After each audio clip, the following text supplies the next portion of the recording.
Praise the lord. ప్రభువైన యేసుక్రీస్తు నామములో ఈ ఉదయకాలమందు మీ అందరికీ కూడా శుభములు తెలియజేస్తూ ఉన్నాను. ఈ ఉదయకాలమందు తప్పిపోయిన కుమారులు, తప్పిపోయిన తల్లులు, తప్పిపోయిన కుమార్తెలు, తప్పిపోయిన వారి గురించి కొన్ని మాటలు మీ ముందుంచాలని ఆశిస్తూ ఉన్నాను.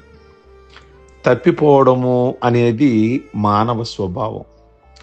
కొందరి విశ్వాస జీవితంలో, కొందరి ఇంటిలో, కొందరు సమాజంలో, మరికొందరు సంఘములో, కొంతమంది దైవ సేవలో తప్పిపోతూ ఉంటారు. నేను తప్పిపోయాను అనే విషయం గ్రహించి మారు మనసు పొందడము దైవ స్వభావము. ఇదేంటి, తప్పిపోయిన కుమారుడు గురించి బైబిల్ గ్రంథంలో ఉంది, కానీ తప్పిపోయిన తండ్రి విషయం ఎక్కడుంది అని ఆశ్చర్యంగా ఉందా? దేవుని వాక్యములో తప్పిపోయిన కుమారుని గురించి ఉంది, తప్పిపోయిన తండ్రుల గురించి ఉంది, అలాగే తప్పిపోయిన కుమార్తెలు, తప్పిపోయిన తల్లులు, ఇలా ఎందరిని గురించో బైబిల్ గ్రంథములో అనేకమైన విషయాలు ఉన్నాయి. కొన్ని మాటలు మీ ముందుంచాలని ఆశిస్తూ ఉన్నాను. తప్పిపోయిన కుమారులు, తప్పిపోయిన గొర్రె గురించి విన్నాం, తప్పిపోయిన నాణ్యం గురించి విన్నాం, తప్పిపోయిన కుమారుడు గురించి వ్రాయబడి ఉంది లూకా సువార్త 15వ అధ్యాయములో. ఈ ఉపమానము మనకు చిన్ననాటి నుండి పరిచయమే. తప్పిపోయిన కుమారుడు గురించి, తప్పిపోయిన కుమారుడు గురించి అయితే మరి ఎక్కువగా తెలుసు. కానీ తప్పిపోయిన కుమారుడు అనే దానికంటే తప్పిపోయిన కుమారులు అంటేనే బాగుంటుందేమో అనిపిస్తుంది. కనుక దానికి కారణం, చిన్న కుమారుడు ఇంటి బయట తప్పిపోయాడు, పెద్ద కుమారుడు బైబిల్లో ఇంటిలో తప్పిపోయాడు. ఇరువురు తప్పిపోయిన వారే, ఇరువురి స్వభావము చెడ్డదే. వ్యత్యాసం ఏమిటంటే, చిన్న కుమారుడు తప్పిపోయానే అని పశ్చాత్తాపడి తండ్రి చెంతకు వచ్చాడు, క్షమాపణను పొందాడు. పెద్దవానిలో అలాంటి స్వభావం ఏది మనకి మచ్చుకైనా కనబడదు. కనుక ఈ ఉదయకాలమందు మీరు కుటుంబం నుండి తప్పిపోయారా, లేక దేవుని సన్నిధికి తప్పిపోతున్నారా? అంటే దేవుని సన్నిధికి తప్పిపోతున్నారు అంటే దేవుడి దృష్టిలో తప్పిపోతున్నట్లుగానే భావం కదా. ప్రియ దేవుని బిడ్డలారా, యవనస్తులు అవ్వచ్చు, తప్పిపోయిన వారు, చాలా మంది పెద్దలైన వారు దేవునికి దూరం అయిపోతారు, సహోదరులు తప్పిపోతుంటారు. కనుక మీరు దేవుని మందిరం అనే ఇంటికి గనక దూరం అయిపోతే ఈ ఉదయకాలం ముందు ప్రభు మీతోనే మాట్లాడుతున్నారు. కనుక మరలా దేవుని ఇంటికి, అనగా దేవుని సన్నిధికి మరలా మీరు రావాలి. ప్రియ దేవుని బిడ్డలారా, అలాగే తప్పిపోయిన కుమార్తెలు. ఓ రోజు ఒక వ్యక్తి చేతిలో ఒక పుస్తకం చూశాను. ఆ పుస్తకం పేరు ఏముంది అంటే తప్పిపోయిన కుమార్తె అని చదువుతున్నారు ఒక పాస్టర్ గారు. తప్పిపోయిన కుమారుడు గురించి విన్నాను, కానీ ఇదేంటి తప్పిపోయిన కుమార్తె అని ఆ పుస్తకం మీద పేరుంది. నిజమే అనుకున్నాను, మళ్ళా అనిపించింది, కుమారులేనా తప్పిపోయేది? కుమార్తెలు తప్పిపోకూడదని ఎక్కడైనా వ్రాసిందా? తప్పిపోవడానికి ఆడ మగ అన్న తారతమ్యం ఉండదు.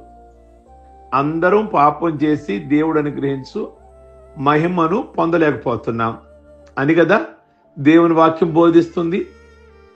యెషయా గ్రంథం 3వ అధ్యాయం 16వ వచనంలో, సియోను కుమార్తెలు గర్విష్ఠురాండ్రై మెడచాచి నడుచుచు, ఓరచూపులు చూచుచు, కులుకుతూ నడుచుచు తమ కాళ్ల గజ్జెలను మ్రోగించుచున్నారు. కాబట్టి ప్రభు సియోను కుమార్తెల నడినెత్తి బోడు చేస్తానని యెషయా ప్రవక్త ద్వారా దేవుడు కౌరు పెట్టాడు.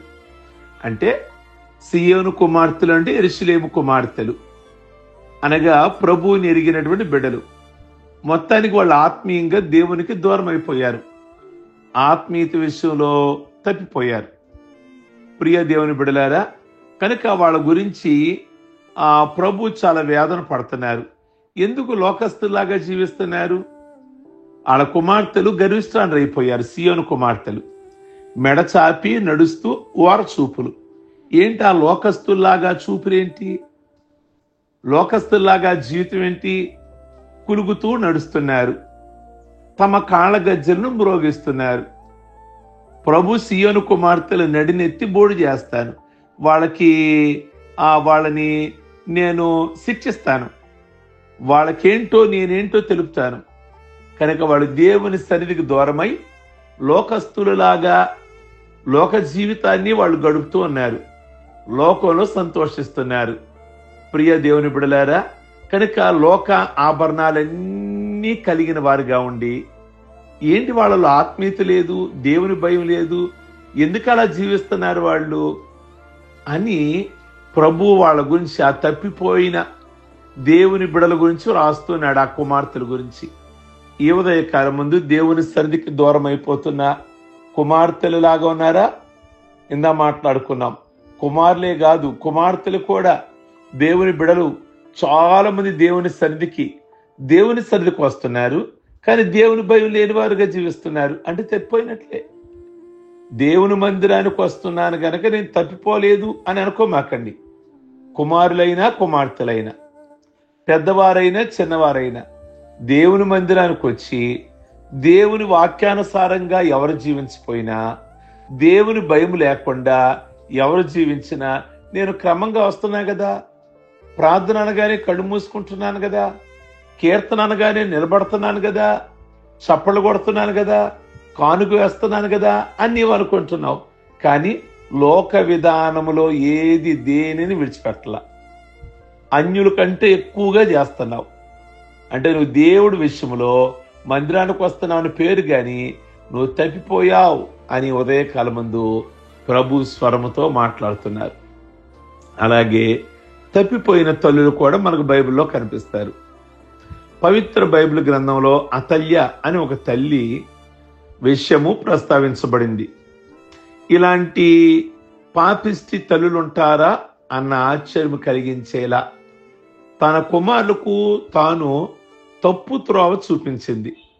దుర్మార్గముగా ప్రవర్తించుటకు అతని తల్లి అతనికి నేర్పుతూ వచ్చెను అని 2వ దినవృత్తాంతాలు 22వ అధ్యాయము 3వ వచనములో దేవుని వాక్యం సెలవిస్తూ ఉంది. ఈమె ఆహాబు యెజ్బేలు కుమార్తె. ఆహాబ్ అంటే ఎవరు? ఇశ్రాయేలుకి ఒకానొక టైంలో రాజు. ఆయన అన్యురాలైన భార్యను పెళ్లి చేసుకున్నాడు, యెజ్బేలు. మీకు ఐడియా ఉంది కదా, యెజ్బేలు ఏలియాకి సవాల్ ఇసిరింది. ఏలియాని చంపించడానికి కారకురాలుగా అవ్వాలనుకుంది. ప్రియ దేవుని బిడలారా, దేవుని బిడలకి వ్యతిరేకంగా పూజారుల్ని ప్రతిదినము కూడా పోషిస్తూ ఉండేది యెజ్బేలు అనే ఆవిడ. వాళ్ళ అమ్మాయే అతల్య. విత్తనం ఒకటి వేస్తే చెట్టు వేరొకటి వస్తుందా అన్నట్లు తల్లిని పోలిన తనయురాలు అతల్య.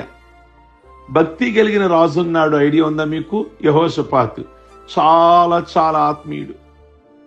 ఆ ఇంటికి కోడలుగా వెళ్ళింది యెహోషాపాతుకి ఈ అతల్య అనే ఆవిడ. ఆహాబు యెజ్బేలుకేమో కుమార్తె, యెహోషాపాతుకేమో కోడలుగా వెళ్ళింది.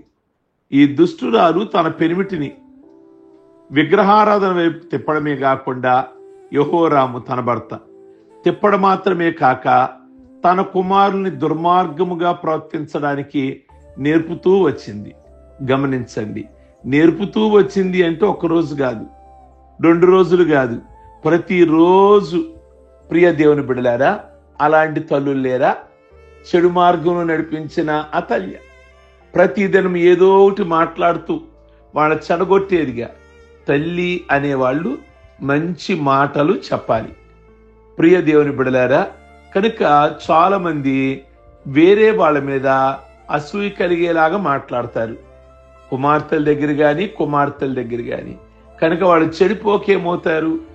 మంచి మాటలు చెప్పండి, పాజిటివ్గా మాట్లాడండి. కనుక మనం ఒకవేళ ఆ పరిస్థితిలో అంటే ఏంటి అన్నట్లుగా మాట్లాడండి. అంతేగాని వాళ్ళ మీద వీళ్ళ మీద వ్యతిరేకమైన మాటలు, తల్లి కావచ్చు తండ్రి కావచ్చు, ప్రియ దేవుని బిడ్డలారా, వాళ్ళ మీద అసూయ కలిగే విషయాలు చూసారా, వాళ్ళకి ఎంత జీతం వస్తుందో. ఇలాగున రెచ్చగొట్టే మాటలు మాట్లాడొద్దు. ప్రేమతో కూడిన విషయాలు, వాళ్ళ మీద అభిమానం కలిగేలాగా మాట్లాడాలి. కనుక అతల్య నిజంగా తప్పిపోయిన తల్లిగా మనకు బైబిల్ గ్రంథంలో స్పష్టంగా మనకు కనబడుతుంది. తప్పిపోయిన తండ్రులు, నాన్న అనగానే పెద్దనాన్న చిన్నాన్న గుర్తుకు వస్తారు. కానీ ఇక్కడ మనం చెడ్డ నాన్నల గురించి తెలుసుకోబోతున్నాం. ఈ తండ్రులు పిల్లలు పెంచే విషయంలో తమ కర్తవ్యాన్ని మర్చిపోయారు. ఏలి యాజకుడు, ఇతడు నీతిమంతుడు, నిందారహితుడు, ఎవరికి రుణపడిన వాడు కాడు, వ్యక్తిగతంగా నీతిమంతుడే. అయినా తన కుమారులు మారలేదని తెలిసి, చెడ్డ గుణం అని తెలిసి సేవలోకి లాక్కొచ్చాడు. అంటే రాబడి పోతుందనా, ఆదాయం పోతుందనా, నా పోస్టు వేరే వాళ్ళకి ఇవ్వాల్సి వస్తుందనా చూడండి. కనుక మారలేదు, మార్పులే రాలేదు. అలాంటి వాడిని బలవంతంగా ఎందుకని సేవలోకి లాక్కొచ్చాడు? తాను సేవలోకి వచ్చాక ఏమైనా మారాడు ఏలి? లేదు కదా. వచ్చిన స్త్రీలందరితో పాపం చేయడం, లంచానికి అలవాటు పడిన వాళ్ళు, ప్రియ దేవుని బిడ్డ, దేవునికి ఇవ్వాల్సింది యాజకుడికి ఉండేది, దేవునికి ఇవ్వాల్సి ఉండేది. కానీ ఏలి కొడుకులు అలా కాదు. వీళ్ళది వీళ్ళ తీసుకోగా దేవుడికి ఇచ్చేది కూడా వీళ్ళు వాడేసుకునేవాళ్ళు. ఎందుకు తప్పిపోయాడు? నీ కుమారుడు మారలేదని నీకు తెలుసు.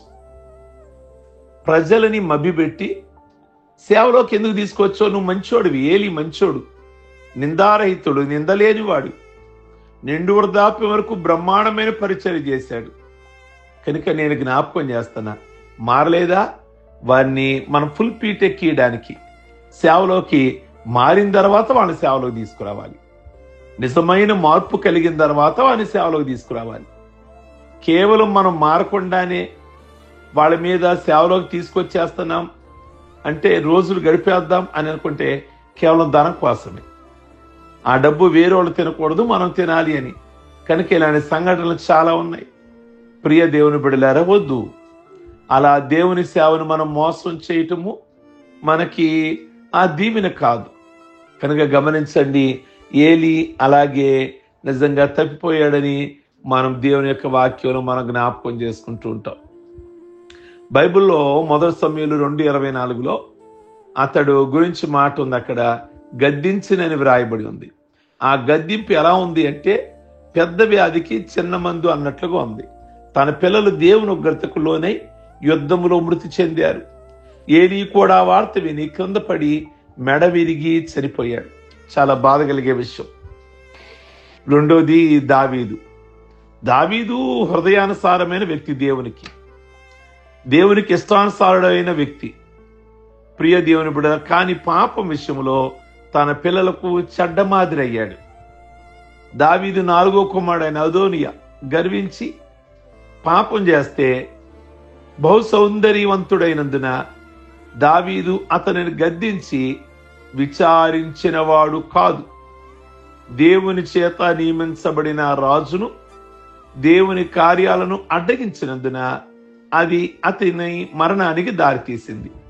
ప్రియ దేవుని బిడలారా, ఒక మాట కూడా గద్దించలేపాడంట కుమారుడిని, అదోనియాని.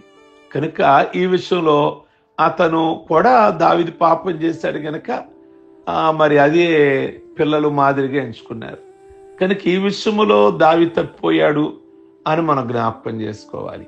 కనుక ఈ ఉదయకాలం మందు దేవుని యొక్క వాక్యములో తప్పిపోయిన కుమారులు, తప్పిపోయిన కుమార్తెలు, తప్పిపోయిన తండ్రులు, తప్పిపోయిన తల్లులు బైబిల్ గ్రంథంలో చాలా మంది ఉన్నారు.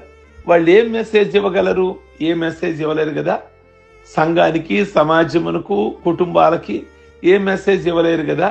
కనుక మనము మెసేజ్ ఇచ్చేవాడిగా, లేదా ఒక ఆదర్శంగా, మీరు ఒక తల్లి పోస్టులో ఉన్నారా, లేక ఒక తండ్రి పోస్టులో ఉన్నారా, లేదా మీరు ఒక కుమారుడు పోస్టులో ఉన్నారా, లేదా కుమార్తె పోస్టులో ఉన్నారా?